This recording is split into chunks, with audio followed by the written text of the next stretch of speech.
Morning, Saturday morning. I'm running really late. I was meant to be out of town at 7 a.m. but I was just tired and chatting to people until almost like half past midnight. Like I said, running a little late this morning. I was meant to be leaving early and getting down to meet some people down at Dolphin Boatyard in Dartmouth to go work on Sibongile. It's still called Oleander. We have to do that ceremony, but I'm going to call her Sibongile. But yeah, they've had other commitments come up at the last minute, which they couldn't avoid, so I'm solo today. But it did give me an opportunity to do washing and do all sorts of other things. But yeah, it's a nice day here, Portishead. I'm having a bit of a slow start. My morning coffee, and I'm going to head off in a sec. I've got to pop down to 11 Point. I'm going to get some more tools and pieces from 11 Point, and then we'll meet Jake quickly for breakfast. And then head off, so I'll be very late, but really doing carpentry today. There's not a huge amount that needs to be done in order to get her sailable. There's actually nothing that needs to be done. I just need to fix that cockpit seat, and that's really sort of it. But I want to sort of start looking at ripping out some of the things. I'll tell you about that in a sec. So coffee's done. So what I want to do, actually, let me tell you in another sec. The van is absolutely rammed, and lots of stuff. So there's things that need to be thrown away. They're not going to go. But essentially everything down from that board over there is all stuff for Oleander or some recreational dinghies. Yeah, it's all boat stuff. Okay. Let's get going. Yep. Yeah, Sky's already in the car. Come on, Sky. I'm driving.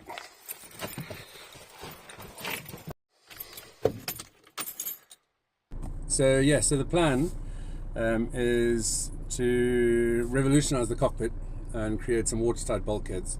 So I've got some 40mm bamboo, which is going to impregnate with resin, and then cut those to shape and create a fully watertight bulkhead, like completely watertight bulkhead behind the after the engine compartment. So that whole thing will essentially be hermetically sealed. So any damage to the rudder, all that kind of stuff, will flood that little storage compartment back there.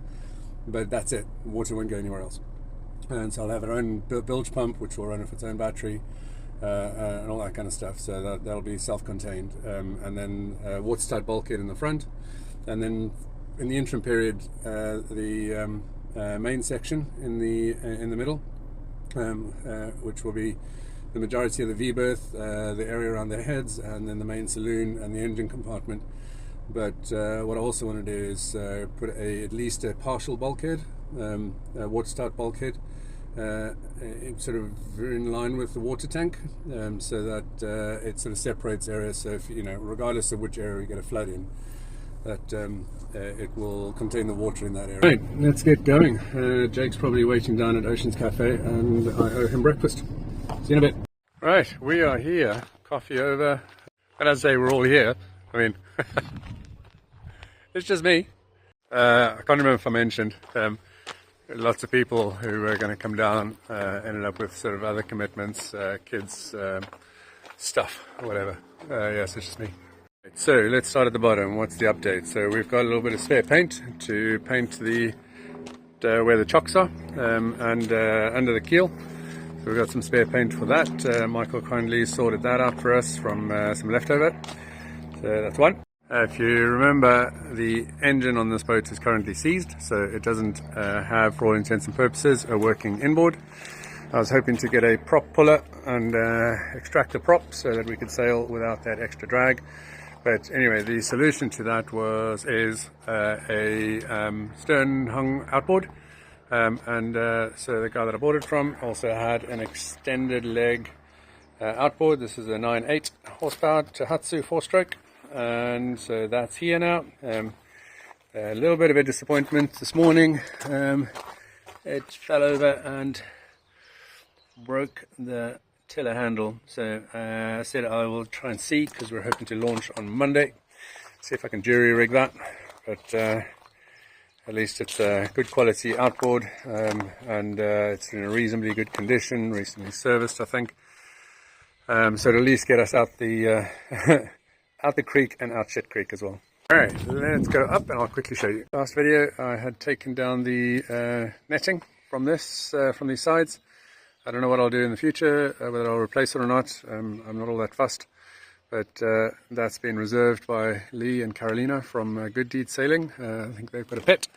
So that's going to theirs. It's only the section from the gate here forward, which I think at least for at minimum will be able to go on their stern and be able to keep a moggy safe, or the dog safe, I can't remember which.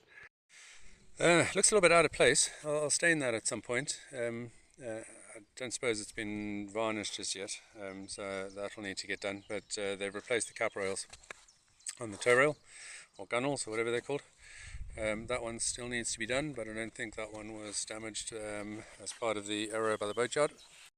This one is done as well, and the tow rail, the jib track seems to now be installed, so that's all good, all the way back to just before the stern.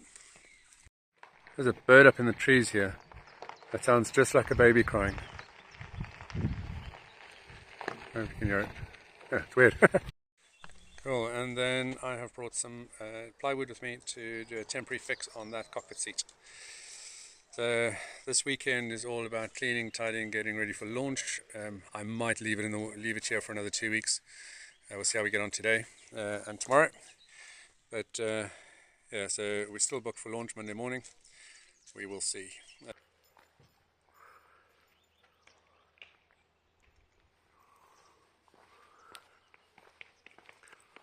Hard to believe that this place is just a mud wallow at low tide. Really beautiful here. Gosh, it's so pretty. It'd be nice to spend more time down here. And it's hay fever season, so I'm struggling. I'm struggling a little bit. Look at that. So pretty. Come on, Sky. Good going you get. Good girl. Gosh, I've been frickin' busy. Although if I had to show you around, you wouldn't know it. Got all the wood and stuff ready for cutting the seat. I was hoping to have done that today, but I just got busy with other things, putting the dock lines on, checking lifelines, sorting out the build, sorting out my van as well. You hungry? You hungry? Come on then. There's a good girl.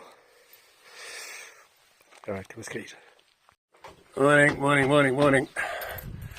Gosh, it's 10:30. I have been busy this morning, but tidying really. I tried to get the bilge pumps out. Ignore my hat, by the way. I needed something that was a little bit wider brim, but this is all I could find.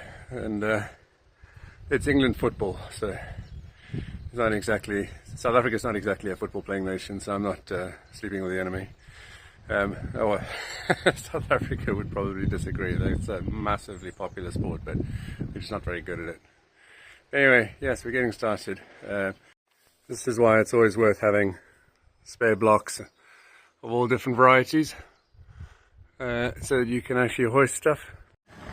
So I, stupidly, having said all of that, don't have a double block, so I've got a single block up the top there, and then running it through the smaller of the sheaves on the double block up there, and then down to this block down the bottom here, and so that will allow me single-handedly to hoist this outboard up and onto that bracket there.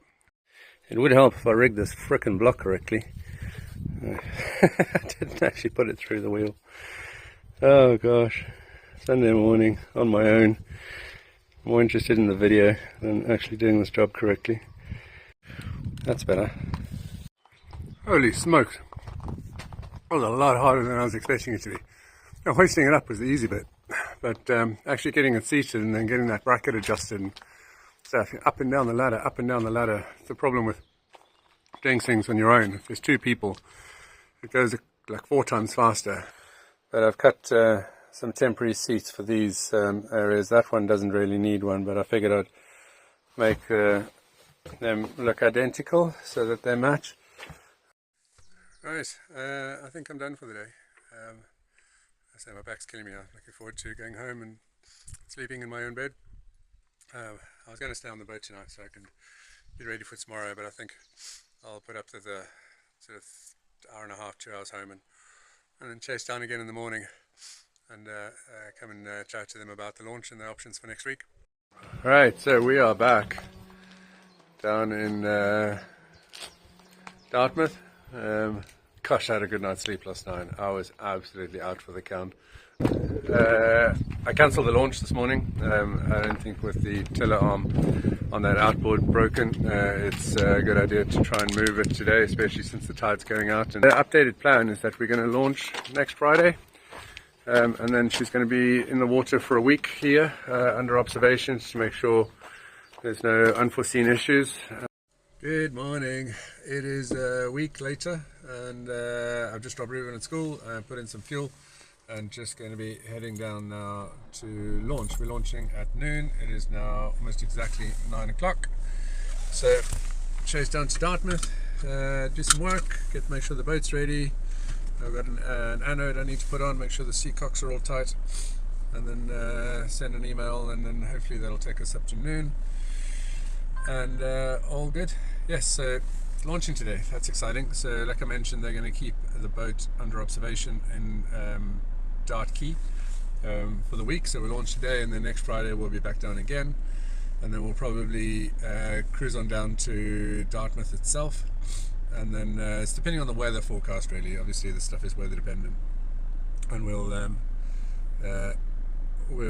maybe look at heading straight out and whether we take it up to Exmouth or we take it straight across to, I don't know, Portland, or maybe even all the way to Southampton. I don't know. We'll wait and see. Depends on the weather forecast really, and depends on what other kind of logistical stuff gets put in place, not put in the way. All right, we have arrived. I've just spoken to these guys in the blue container here. They've got quite a nice little workshop there. They're going to pull the prop off so that we don't have to have that extra unnecessary drag because it's, the engine's not working. So there's no point sailing with the prop. That's fairly pointless. So there she is, already among the crane. They haven't put the slings on yet. I'll do that in a bit, but she's just got to do the final bits, and then she's ready to go. Yeah, so this is the point I was just making. The engine is currently seized. The boat was in the water for ages, and I think the anodes just wore off, and it pretty much just kind of wrecked the engine and stuff, just corrosion and things. So there's no point in sailing with all that drag, basically like dragging a big bucket for no reason whatsoever. So we'll pull that off and then get over to Southampton or wherever it's going, sort the engine out, and then we'll probably downsize the propeller once we find a new engine, because I think it's a sort of 35 horsepower at the moment, and we'll probably put in a 10 or a 14 or something like that, which will require a smaller prop. Yeah. Right, we are up, sorting stuff out. Just need to do the anti-fouls on the little patches, and then we're good to go. So as you can see, we've sans prop and put the anode on. Michael, who I bought the boat from, is quickly slopping on some anti-foul on those patches where the chocks were, and then we're all good to go. So we're going to head down, pretty much down through that little gap, pop it straight in the water, and then they're going to tow us over to the pontoon and tie us up.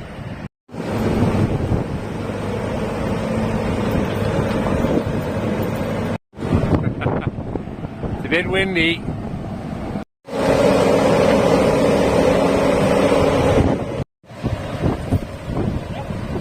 Alright, Sky, you want to go home?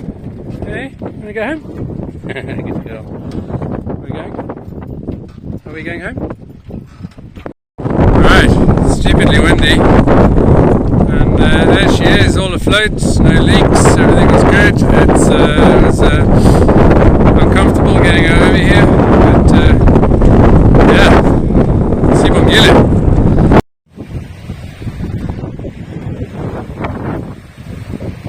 One of the things I like about these little backwater boatyards is the smell of kelp. You don't really get that in the smart marinas. Are you coming? Good girl. Alright, let's go. Let's go. Good girl. Oh my god. A bit windswept. But yeah, the smell of kelp, it's nice. Reminds me of home.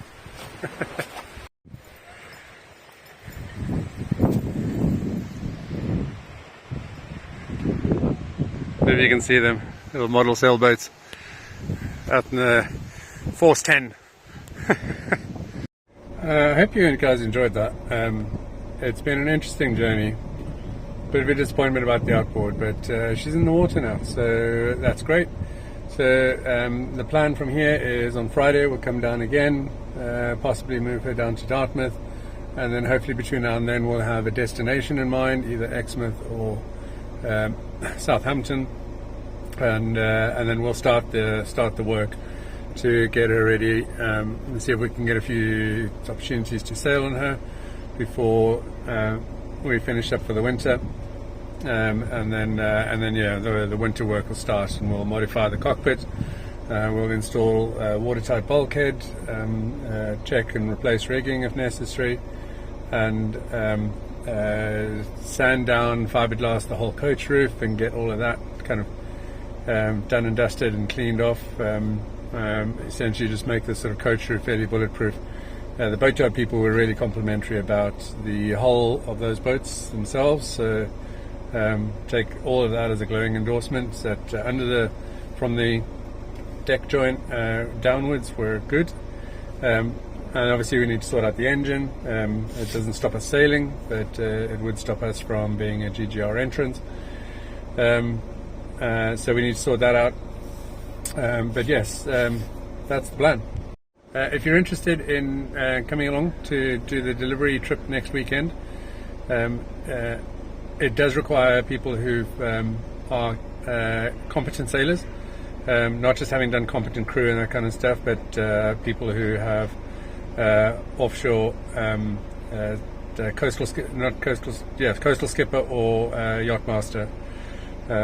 So we'll yeah, but let me know if you want to come down.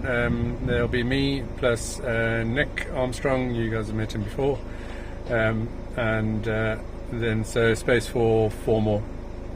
And if we go to Southampton, it'll be an overnight sail, probably, or we'll pull into Portland, maybe go anchor in the bay or somewhere in Exmouth, sorry, not Exmouth, Weymouth. Anchor in the bay there and do the rest of it the next day. We'll see, but it'll be an overnight sail, so Friday night on the boat and then overnight on Saturday. Last note, please spread the word of this. We're hoping to get this boat ready, put it in the Golden Globe race. We're still massively short of sponsors and funding, so we've got a long way to go, so please share this message. This is going to be a massive publicity exercise to promote good mental health and the kind of behaviors that you can take on board and develop little habits to sort of incrementally improve mental health, not just kind of where you can go for help, but actually things that you can do yourself. So please share this, encourage people to like this, follow, subscribe, whatever it is. If people want to get in touch, if they want to contribute financially or in effort, like put their labor into helping us get this boat ready, then that would be amazing. But yeah, please help us promote this exercise.